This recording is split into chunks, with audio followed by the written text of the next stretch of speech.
As notícias de interesse do trabalhador, dos movimentos sociais e pela democracia estão aqui no seu jornal. Em Santo André, Sindicato dos Professores do ABC realiza ato em frente ao Colégio Liceu Jardim contra a demissão arbitrária da professora de História Juliana Lopes por perseguição política. Manifestação política em escolas gaúchas é tema de audiência pública na Câmara Municipal de Porto Alegre. O caos na saúde no Rio pautou a audiência pública realizada hoje para discutir a previsão orçamentária do município em 2019. Reintegração de posse em Itapecerica da Serra deixa cerca de 300 famílias desabrigadas em São Paulo. Setor patronal quer juntar o Ministério da Indústria com o Ministério do Trabalho. Os trabalhadores acham a ideia um absurdo.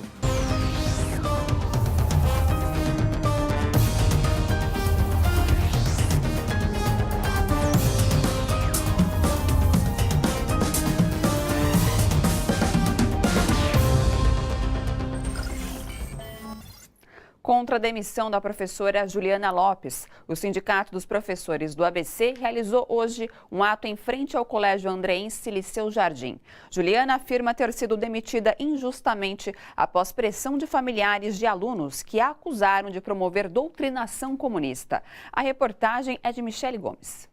Manifestação contra a demissão da professora de História, Juliana Lopes, aconteceu pela manhã na entrada dos alunos do ensino médio do Colégio Liceu Jardim, na Vila Guiomar, em Santo André. A gente tem notado que esta ideologia de escola sem partido, ela vem tomando corpo. Embora ilegal, o Supremo Tribunal Federal já tem posição contra a escola sem partido, mas eles vêm tentando colocar isso na prática. A professora Juliana foi demitida covardemente pela direção da escola, a pedido de alguns pais, um pequeno grupo de pais reacionários, conservadores, que caíram na cantilena desse movimento Escola Sem Partido. Um absurdo. É crime intimidar professor, perseguir professor, e nós vamos tomar providências pela Assembleia Legislativa. A demissão, segundo a docente, ocorreu por pressão de um grupo de pais e alunos que a acusou de doutrinação ideológica. Para Júlia, ex-aluna do colégio, a acusação é injusta e não faz jus ao trabalho exercido pela professora em sala de aula. Em momento algum, eu vi a professora Juliana colocando um posicionamento político para o Partido 1, Partido 2. Ela fazia parte da matéria que ela dava para os alunos, pelo menos quando eu estudei com ela, o ensino sobre pensamentos sociológicos. Então entrava o liberalismo econômico, assim como entrava o pensamento marxista, e ela sempre se colocou muito aberta à discussão dentro da sala de aula. O ato público, organizado pelo Simpro-ABC, o Sindicato dos Professores das Escolas Particulares na região, reuniu professores, alunos e lideranças de sindicatos e movimentos sociais. Eles manifestaram repúdio a esse movimento de perseguição aos professores, motivado por apoiadores do projeto Escola Sem Partido. O que eles defendem, na verdade, é que a ideologia que eles professam é que seja prevalente. Portanto, tem partido, tem lado.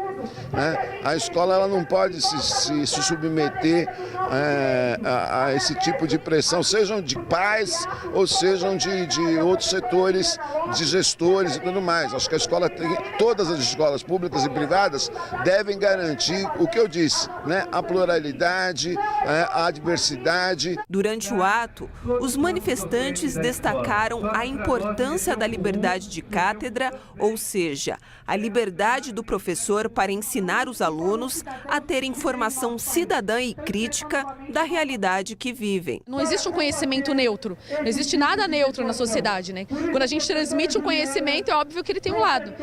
Desses defensores de escola sem partido, por exemplo, tem gente que diz que nunca teve escravidão no Brasil, que diz que o nazismo é um movimento de esquerda, que dizem esse tipo de coisa. Nós, professores, eu sou professora de história, não podemos mentir, a gente tem que contar a verdadeira história para os nossos alunos. A escola ela não pode ser autoritária, ela tem que ser democrática para que, de fato, ela seja isenta de partidarização, mas que as crianças, os adolescentes possam ter essa pluralidade. Isso só pode ser numa democracia. Não é demitindo as pessoas, não é perseguindo professoras que vamos conseguir isso. Em carta publicada em suas redes sociais, o Colégio Liceu Jardim nega a perseguição. A escola afirma que assegura a todos os docentes a liberdade de cátedra e livre manifestação de pensamento. O texto declara ainda que os motivos alegados pela professora para sua demissão são inverídicos e inexistentes. Professores da Universidade de São Paulo têm protestado nas redes sociais contra a censura e a perseguição que a categoria tem sofrido. A Constituição Federal de 1988 e a LDB de 96 garantem nos seus princípios a liberdade de ensinar, de aprender, de pesquisar, ou seja, nós temos respaldo teórico para agir, teórico e legal, para agir com liberdade na escola. Não faz sentido nenhum tipo de censura sobre a atuação do professor. A lei está do nosso lado. Portanto, não cabe dizer que o professor é um manipulador, que o professor vai fazer qualquer tipo de doutrinação na escola. O professor exerce o seu papel dentro de um quadro que, via de regra, é muito precário, não tem as estruturas necessárias para ele desenvolver o trabalho dele com a qualidade necessária e, no entanto, ele vem sendo alvo de uma série de atos de censura. Nós aqui queremos dizer que não aceitamos a censura ao trabalho do professor. A escola é lugar de trabalho e de pensamento livre, aprofundado e relacional. E não dá para fazer isso sob qualquer tipo de constrangimento, como que vem sendo sugerido nos últimos tempos. Professores não precisam de censura, professores precisam de respeito, valorização e apoio. Em Porto Alegre, uma audiência pública na Câmara Municipal debateu manifestações políticas nas escolas. A reportagem é de Guilherme Oliveira. Pais, alunos, ex-alunos e professores contrários e a favor de manifestações políticas nas escolas participaram da sessão. Essa audiência pública que é chamada aqui hoje, ela pode se colocar de uma maneira muito positiva, porque pode colocar à tona e a público, né, os dois lados e as verdades do que cada um lado está apresentando, mas eu acredito que não tem... Por enquanto, né, não temos esse entendimento que possa ser um ato para talvez restringir a participação dos estudantes nas escolas. Mas a gente vai estar aqui marcando presença, estamos marcando grande presença para fazer com que esse espaço não seja isso, né, para que sim, que a gente possa continuar nas escolas públicas e particulares aqui de Porto Alegre, que os estudantes possam ter o livre direito de se manifestar. A audiência acontece após estudantes de 3 escolas particulares protestarem contra a eleição de Jair Bolsonaro. A iniciativa gerou indignação por parte de alguns pais que cobraram a demissão de professores. Olha, eu acho assim que foram atos absurdos, que eles poderiam se manifestar de outras maneiras. E não da forma como eles fizeram. Porque eles parecem assim, ó, zumbis comandados. A Lei de Diretrizes e Base de Educação determina que as escolas preparem os estudantes para o exercício da cidadania. A Constituição também, artigos 205, 206, também determina isso. O ECA também determina isso. O que eu não gosto e o que eu considero condenável foi a manifestação de alguns pais. Ao contrário do que eles dizem, eles que partidarizaram, na medida em que procuraram deputados do movimento Escola Sem Partido, procuraram integrantes do movimento Armas pela Vida, que prega o armamento da população, e colocaram as crianças, apesar do que dispõe a legislação, em situação de vulnerabilidade, tanto com questão da violência, quanto da exposição demasiada que elas tiveram. Em seu primeiro evento oficial como presidente eleito, Jair Bolsonaro participou de sessão solene no Congresso para celebrar os 30 anos da Constituição. Em um breve discurso, Bolsonaro disse que na democracia só há um norte, o da Constituição. Mais tarde, abandonou a entrevista que concedia ao ser questionado sobre o mal-estar com o Egito, causado pela anunciada intenção de transferir para Jerusalém a embaixada brasileira em Israel. O repórter Welson Kalinowski acompanha a movimentação no Congresso. A rápida fala de Bolsonaro no evento em comemoração aos 30 anos da Constituição pareceu mais uma resposta forçada ao que tinha acabado de ouvir do presidente do Supremo Tribunal Federal, Dias Toffoli. Com a Carta Magna em mãos, o ministro falou o quanto foi difícil construir e colocar em prática o texto que garantiu inúmeros direitos e conquistas democráticas aos brasileiros e que precisa ser respeitado. Senhor presidente eleito Jair Bolsonaro, senhoras e senhores, é momento de reafirmar o nosso comprometimento com a manutenção e a longevidade da Constituição de 1988 que hoje celebramos. Vivemos em um Brasil diferente, que demanda sempre a atualização constitucional e legislativa dentro dos marcos da própria Constituição. Bolsonaro foi acompanhado do vice-presidente eleito, o general Mourão, e de Paulo Guedes, que deve assumir o novo Ministério da Economia. A oposição preferiu apenas observar uma mesa composta ainda pela Procuradora-Geral da República, Raquel Dodge, pelos presidentes do Senado e da Câmara e por Michel Temer.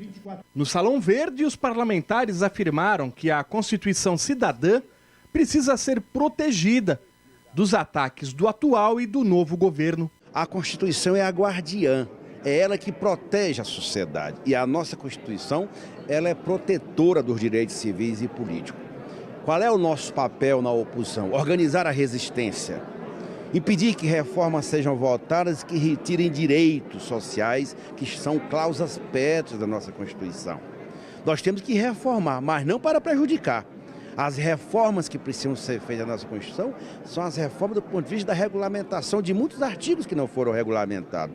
Mas nós temos uma boa Constituição e nós vamos lutar muito por ela para impedir os retrocessos que, vez ou outra, são anunciados por um novo governo. A oposição, que acaba de criar uma frente ampla contra a retirada de direitos, também busca formas de garantir a prática da democracia nos direitos humanos, no meio ambiente, no direito à aposentadoria e na educação, entre outros. E o que ele vem prometendo agora é exatamente retirar direitos, mexer na Previdência, mexer na legislação trabalhista mais do que mexeram, né? Privatizações a rodo, e isso é um atropelo da nossa legalidade que foi colocada pela Constituição de 88.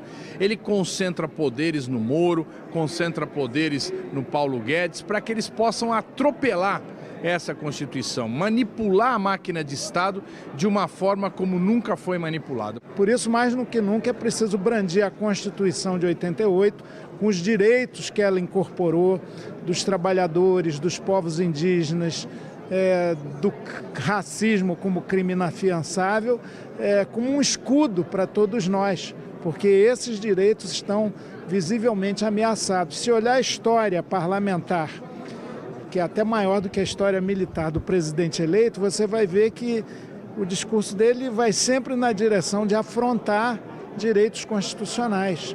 Elogio à tortura, crime hediondo, dizer que o legislado vale menos do que o negociado, no caso dos direitos trabalhistas, que a mulher é inferior ao homem do ponto de vista salarial, porque engravida, que a livre orientação afetiva e sexual, ela não é aceita, não é normal, não é natural. As novas relações diplomáticas e comerciais do governo Bolsonaro vão dar prejuízo ao Brasil. A avaliação é do nosso comentarista político, José Lopes Feijó. O futuro governo de Jair Bolsonaro, que já opera neste momento em conjunto com o governo Michel Temer, disse que vai retirar das relações internacionais diplomáticas e comerciais a ideologia. Mas, na verdade, o que eles vão fazer é implementar uma ideologia unicamente de extrema-direita. Não é à toa todo o alarde feito em relação ao telefonema recebido do presidente dos Estados Unidos, Donald Trump, com quem ele tanto se identifica, e vamos lembrar, com o país a quem ele prestou continência à bandeira. Nesse aspecto, coloca em risco importantes relações comerciais e diplomáticas. Se não vejamos a decisão de transferir a embaixada do Brasil para Jerusalém, que desagrada todo o Oriente Médio e que, portanto, terá implicações nas relações comerciais brasileiras em prejuízo do Brasil, nada mais é do que seguir aquilo que fez Donald Trump sobre o mesmo tema. A visita ao Chile, que é a visita que o presidente começa a fazer nas suas viagens internacionais, tem um cunho ideológico. Ele sempre deixou claro a sua adoração por Pinochet e pelo genocídio que Pinochet cometeu naquele país. Vamos lembrar a sua frase de que no Brasil era preciso matar 30 mil, mesmo que entre eles muitos inocentes, começando por Fernando Henrique Cardoso. E ele vai ao Chile também para tentar entender e copiar a reforma da Previdência chilena, que acabou com a previdência pública daquele país, tornando-a totalmente privada. E hoje, um trabalhador chileno, quando se aposenta, recebe no máximo R$1.000 por mês, mas a maioria recebe 40% de um salário mínimo, o que faz com que a taxa de suicídios do Chile entre idosos seja uma das maiores do mundo. E é isso que ele quer copiar para o Brasil. E nas relações comerciais? O seu economista, futuro ministro, destratou o Mercosul, assim como ele destratou a China. Só que as relações comerciais com o Mercosul são tão importantes quanto as relações comerciais com os Estados Unidos. Na verdade, são mais importantes, porque enquanto os Estados Unidos são basicamente importadores de commodities do Brasil, basicamente petróleo, o Mercosul importa do Brasil produtos manufaturados de alto valor agregado, o que é uma importação de muito melhor qualidade. No período entre 2007 e 2015, só para se ter uma ideia, os Estados Unidos importou do Brasil 299 bilhões de dólares, enquanto o Mercosul importou 292 bilhões de dólares. E a China, nesse período? 311 bilhões de dólares. São esses parceiros comerciais do Mercosul e da China, por exemplo, que foram destratados. 600 bilhões de dólares em comércio exterior nesse período. A China, no ano passado, importou do Brasil 75 bilhões de dólares e a balança comercial pendeu a favor do Brasil, foi positiva para o Brasil em 20 bilhões de dólares, assim como é sempre superavitária nas relações com o Mercosul. Esta nova ideologia implementada nas relações comerciais e nas relações diplomáticas vai trazer muita dor de cabeça para o país, mas vai trazer também um enorme prejuízo se for concretizada. A indústria nacional que se prepare para viver tempos amargos. Na entrevista coletiva que concedeu agora à tarde, o juiz Sérgio Moro admitiu que foi sondado pela equipe de Bolsonaro para ser ministro na semana anterior ao segundo turno. Moro disse saber que alguns interpretaram como recompensa sua nomeação para o Ministério da Justiça, mas afirmou que isso é equivocado, porque quando condenou Lula no ano passado, não havia qualquer perspectiva de que Bolsonaro fosse eleito presidente. Sérgio Moro afirmou ainda que Bolsonaro é uma pessoa ponderada e que não há a menor chance de utilização do Ministério para perseguição política. Pelo menos 5 pessoas morreram e 8 ficaram feridas durante a ação do Batalhão de Operações Especiais da Polícia Militar no complexo de favelas da Maré, zona norte do Rio de Janeiro. A ação começou de madrugada e se estendeu até a tarde. Segundo a PM, homens do BOPE entraram no complexo para prender traficantes. A troca de tiros foi tão intensa que deixou moradores da comunidade de bairros vizinhos em pânico. Um grupo bloqueou parte da Avenida Brasil, uma das mais movimentadas do Rio, para protestar contra a morte de moradores. Segundo a polícia, 2 pessoas foram presas na operação. Armas e drogas foram apreendidas. E há fortes indícios de que os 4 adolescentes mortos pela Polícia Militar no mês passado, em uma favela da capital paulista, foram executados a tiros sem reagir quando estavam com as mãos para cima. A conclusão de relatório da Ouvidoria da Polícia de São Paulo se baseia em testemunhas, vídeos e laudos periciais. O fuzilamento dos 4 adolescentes que tinham entre 15 e 17 anos aconteceu ao final de uma perseguição iniciada quando a PM identificou como roubado o carro em que os meninos estavam. O corregedor-geral da PM de São Paulo, coronel Marcelino Fernandes, admitiu que as vítimas foram mortas sem resistência e a versão dos policiais não condiz com a realidade. Depois do intervalo, o presidente da Comissão de Direitos Humanos da OEA critica a redução da maioridade penal. A gente volta já.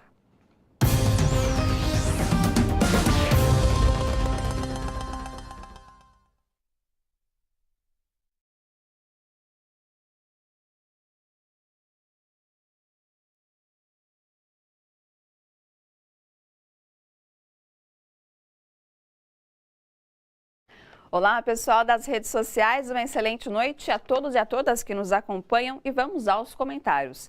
Eu começo lendo da Rosana Rodrigues, aqui de São Paulo. Escola democrática, liberdade e respeito para os professores. A Ana Paula Maria. Não são simples campanhas contra professores. É uma ardilosa campanha para o emburrecimento coletivo. Os defensores da escola sem ideologia são, na verdade, fundamentalistas ignorantes que tentam impor suas ideologias distorcidas para manipular o povo. Daqui a pouco eu volto com mais comentários. Não saiam daí.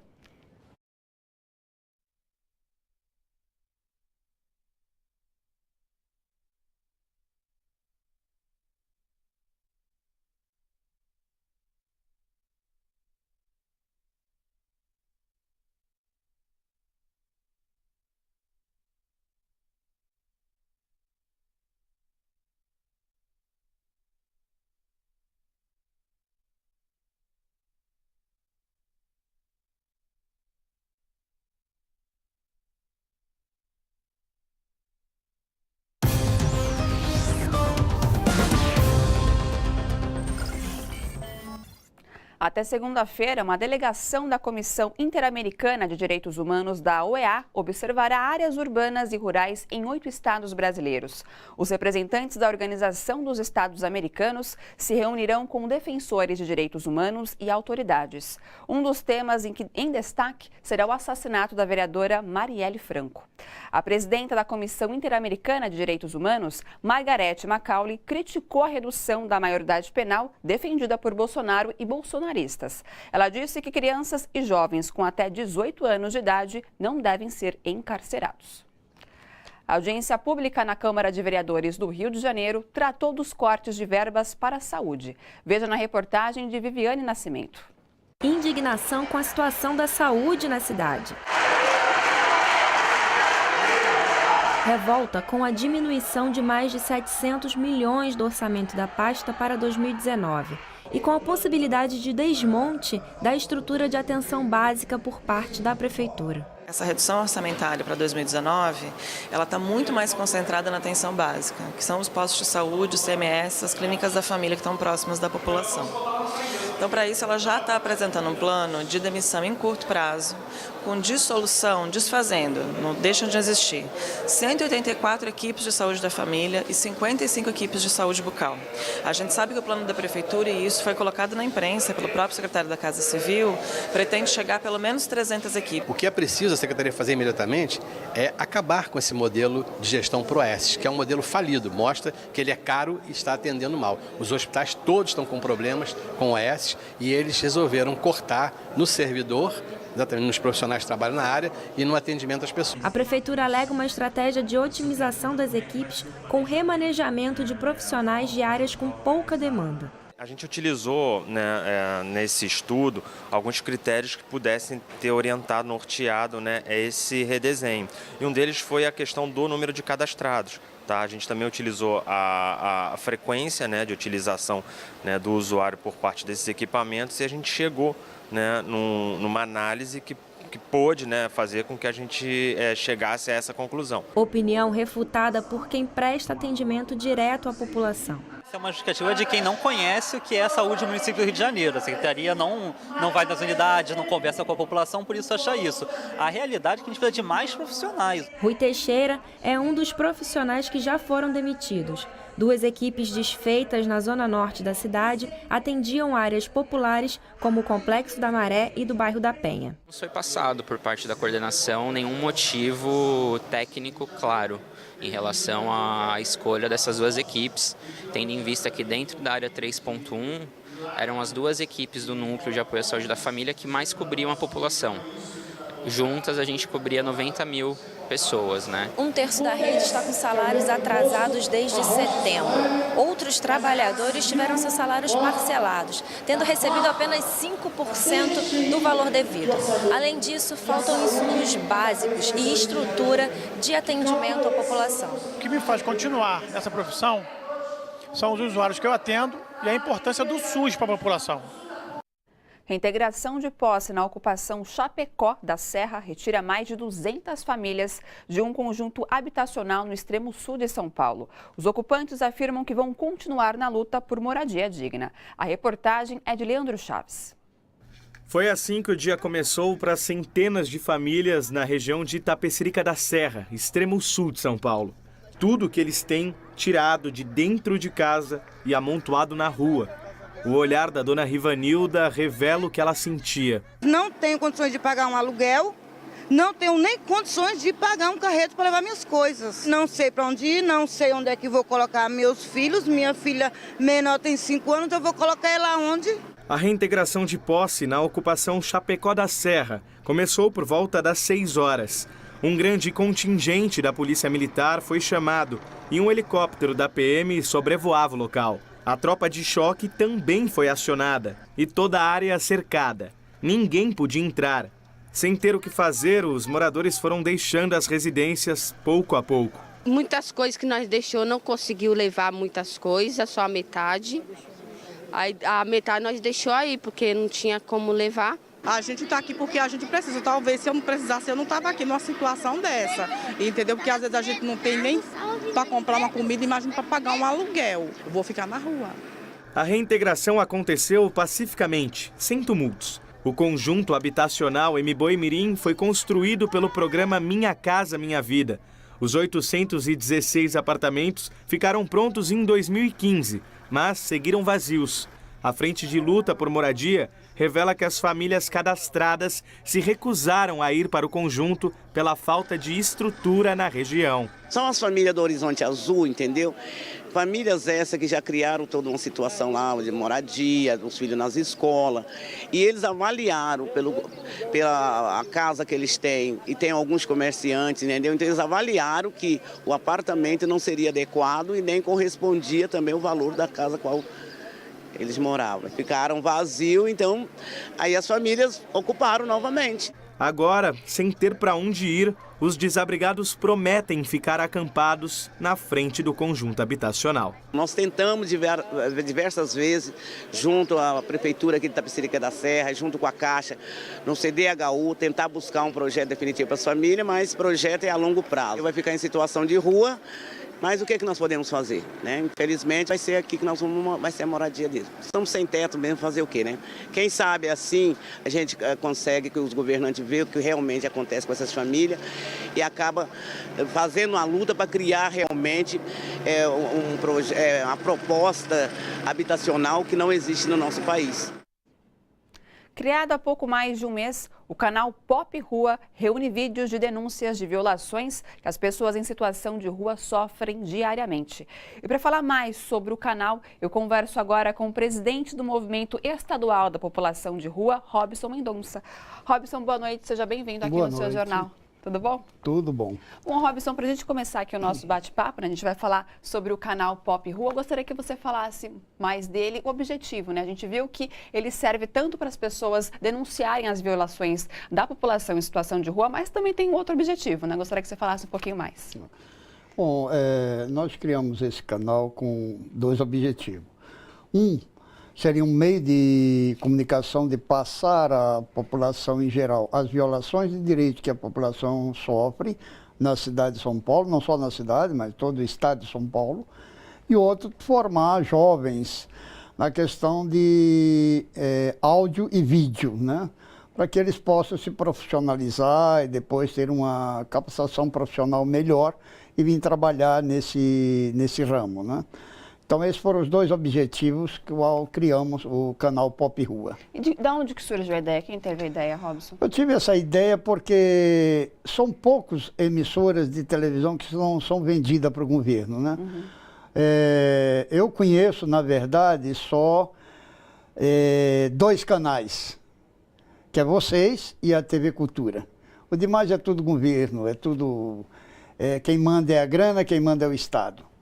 Então, nós precisamos realmente de ter um canal que seja imparcial e que lute em prol da comunidade e da verdade. Perfeito. Bom, e no canal Pop Rua, como eu mencionei no início, ele foi criado há um pouquinho mais de um mês e já tem bastante vídeos já, né, o Robson? Temos vídeo, né? Sempre que podemos, postamos algum vídeo, né, sobre denúncias, por exemplo, uma ação inadequada de zeladoria, onde a guarda empurra uma menina grávida, empurrou ela pelas costas, e onde nós temos um decreto que fala a respeito de zeladoria, como deve ser procedida a questão de zeladoria, e acontece esse fato, né? A gente já está cansado de ouvir falar, é um caso isolado, foi um caso isolado. Eu, às vezes, até brinco. Eu digo, olha, de tanto caso isolado, virou uma fita isolante muito grande que não tem mais volta, né? Então, isso é lamentável. Por exemplo, essa noite se deu um fato lamentável no pátio do colégio, onde a polícia arrastou menores, espancou menores, adolescentes lá, prendeu, saiu com menores arrastados, que agora está sendo investigado esse fato.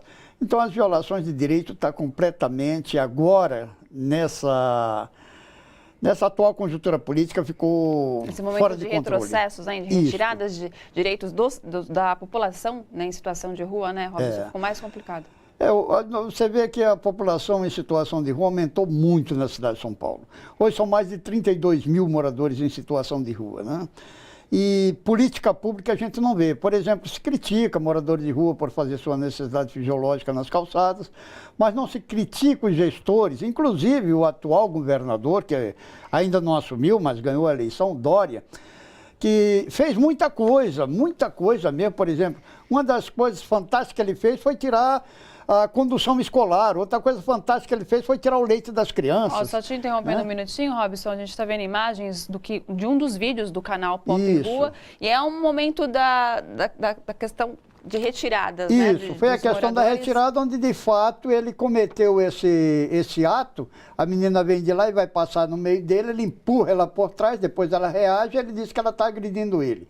Mas ela simplesmente foi, de acordo com a ação, foi a reação. Sim. Ela foi agredida, era uma menina que estava grávida, né?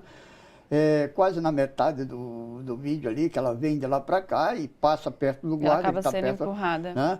E ela acaba sendo empurrada, né? Então, são fatos lamentáveis que ocorrem na cidade, né? E esses casos, infelizmente, a gente não pode deixar passar em branco. Nós estamos passando um momento muito difícil na atual conjuntura, né? Onde matar recebe prêmio, né? Direitos humanos é criminalizado, né? Hoje em dia a violência ela está de uma maneira que os próprios governadores e futuros presidentes da República dão ênfase à matança, a desrespeito ao ser humano, a homofobia, enfim, todas as práticas não permitidas pela Constituição. E se usa a Constituição e a bandeira brasileira para falar disso aí. Perfeito, Robson, obrigada, viu, por você vir explicar um pouquinho do que é esse canal Pop Rua. Boa sorte, parabéns pela iniciativa. Obrigado vocês e obrigado telespectadores. E sempre que precisar da verdade, nós estaremos ali no canal e seremos oposição à violação de direitos sempre na cidade de São Paulo. Não importa, doem quem doer ou que venhamos sofrer. Perfeito, obrigado mais uma vez, Robson. E depois do intervalo, 3 anos depois, lama tóxica em Mariana provoca doenças. Você vai ver já já.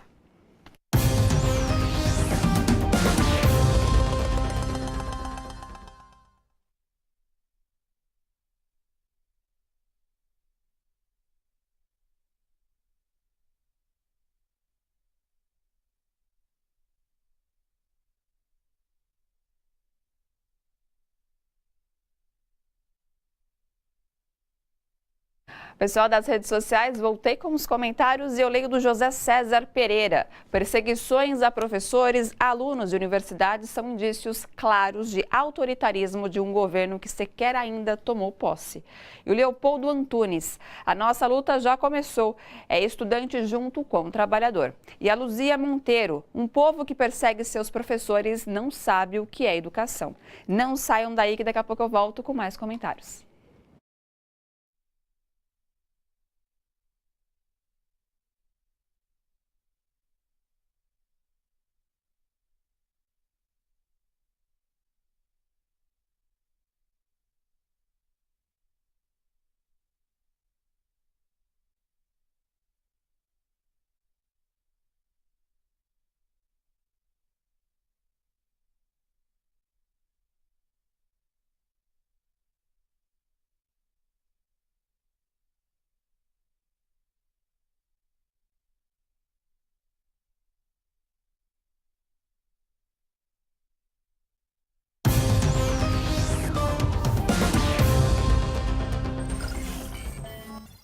O ministro do Supremo Tribunal Federal, Luiz Edson Fachin, encaminhou para a segunda turma da Corte o recurso da defesa do ex-presidente Lula, que pede a liberdade dele e a anulação do processo do triplex do Guarujá.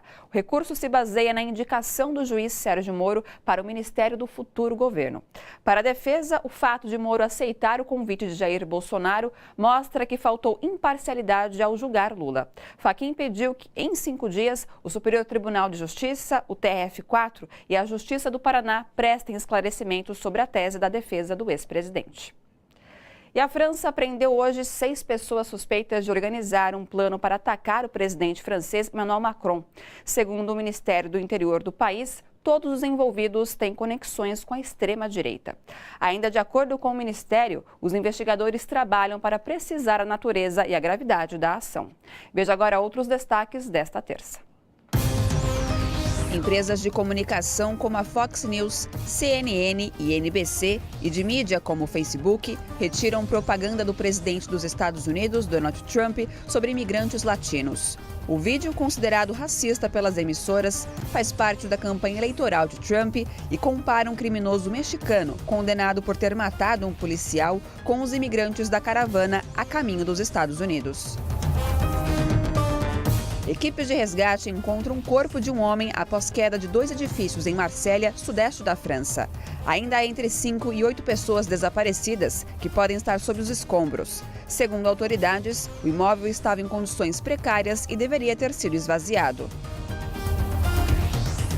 Estudo divulgado pela ONU revela que até 3% da camada de ozônio são recuperados a cada 10 anos. Segundo o relatório, medidas adotadas em virtude do Tratado Internacional geraram reduções de longo prazo. Ainda conforme o texto, o hemisfério norte e o ozônio de latitudes médias estarão completamente recuperados até 2030, seguidos do hemisfério sul até 2050 e das regiões polares em 2060. Pelo menos 82 pessoas, incluindo 79 estudantes e 2 professores, foram sequestradas por homens armados em uma escola no noroeste de Camarões, na África.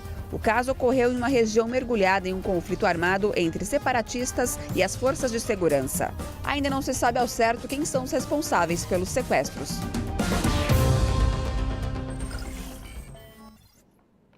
No Entrevistas de hoje, o jornalista Juca Kfouri recebe a presidenta do PT, a senadora Gleisi Hoffmann. A gente está terminando um período, espero que não termine, que nós vamos lutar muito para que isso não aconteça, mas é mais longevo de democracia no Brasil. Em 500 anos de história, é esse período pós-Constituição de 88 que nós temos o período mais longevo da democracia, sem interrupções, são 30 e poucos anos. Então, um país de 500 anos que tem um período mais longevo de democracia em 30 anos, é um país que está muito vulnerável a ter situações como essa, de retrocessos na sua política. Por quê? Porque a sua cultura, a cultura da sua elite, a sua forma de se organizar politicamente estão entranhadas com o preconceito, com o autoritarismo, com a visão de direita. Então a semente está ali, né? Nós fizemos nesses 30 anos de democracia governos realmente inclusivos, e aqui não é prepotência não, mas foram nesses 13 anos de governo do PT. O programa Entrevistas vai ao ar logo mais às 10h30 aqui na TVT. A equipe de transição de Jair Bolsonaro estuda acabar com o Ministério do Trabalho. Para especialistas, a iniciativa será prejudicial aos trabalhadores, como mostra o repórter Jô Miyagi. 10 entidades patronais do setor industrial propuseram ao presidente eleito a fusão do Ministério da Indústria, Comércio Exterior e Serviços com o Ministério do Trabalho para criar o Ministério da Produção, Trabalho e Comércio. Rafael Marques, presidente do TID Brasil, Instituto Trabalho, Indústria e Desenvolvimento, reclama que o empresariado não conversou com os trabalhadores sobre essa proposta e, do jeito que está, vai rebaixar a importância dos trabalhadores e seus direitos. Não vou nem entrar no mérito se pode ou não, se podia ou não ter alguma razoabilidade. Sempre pode ter, se bem construído, se envolvido as partes interessadas, e encontrar um caminho onde o Ministério da Indústria não coloque uma canga no Ministério do Trabalho, porque é isso que apareceu, né? Quer dizer, esse ministério que eles apresentaram tutelaria as questões ligadas ao mundo sindical dentro desse novo ministério. Vai parecer um absurdo. A falta de conversa nos faz pensar desse jeito. Especialista em temas sindicais, a professora da USP, Paula Marcelino, afirma que é incompatível misturar setores de interesses antagônicos. É mais ou menos a junção do Ministério da Galinha com o Ministério da Raposa, né?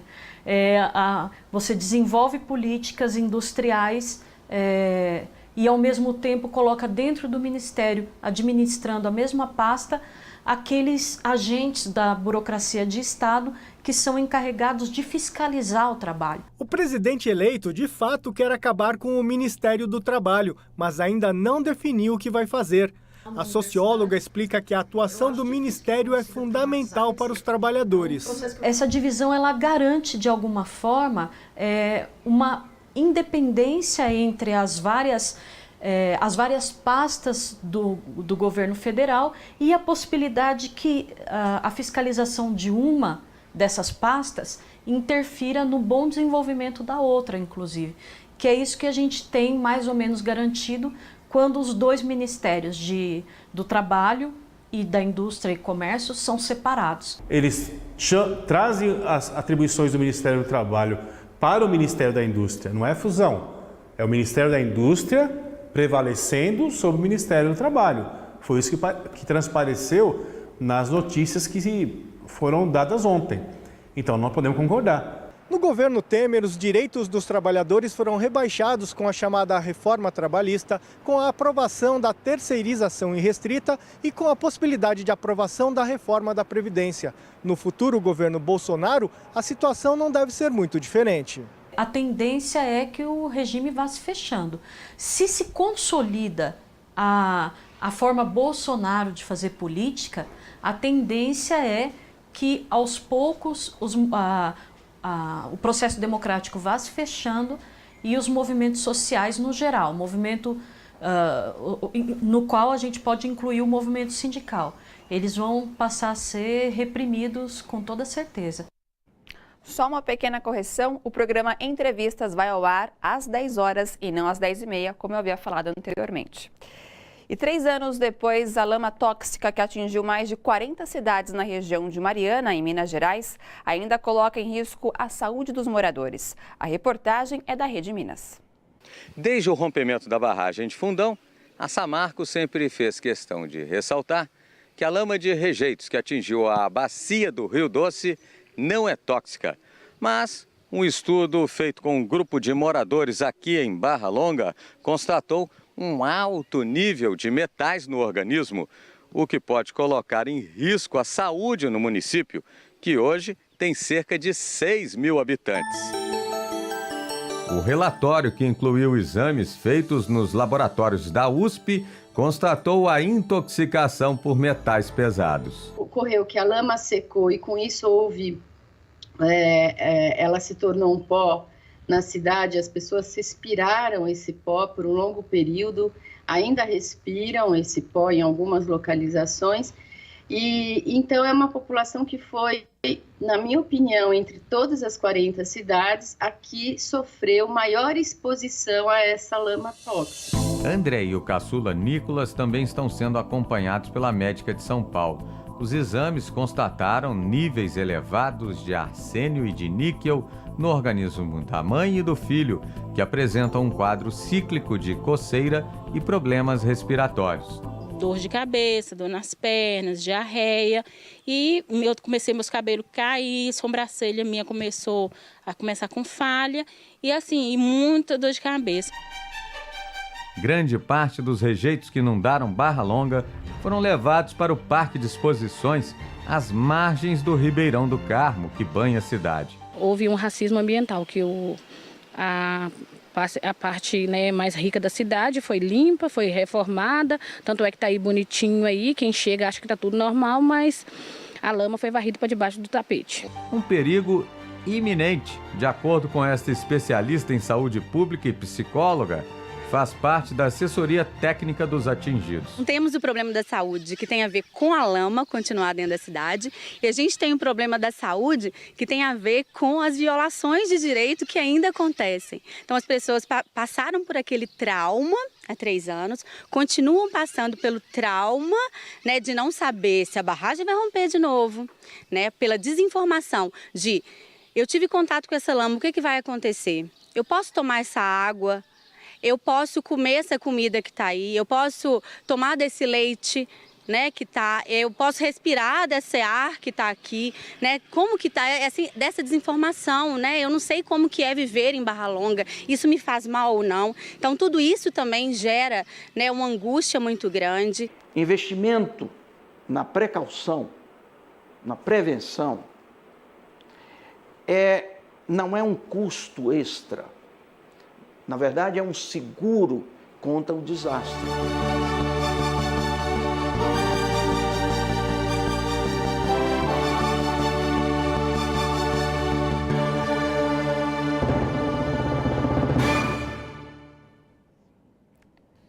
O seu jornal fica por aqui. Boa noite a todos e a todas. Até amanhã e a luta continua.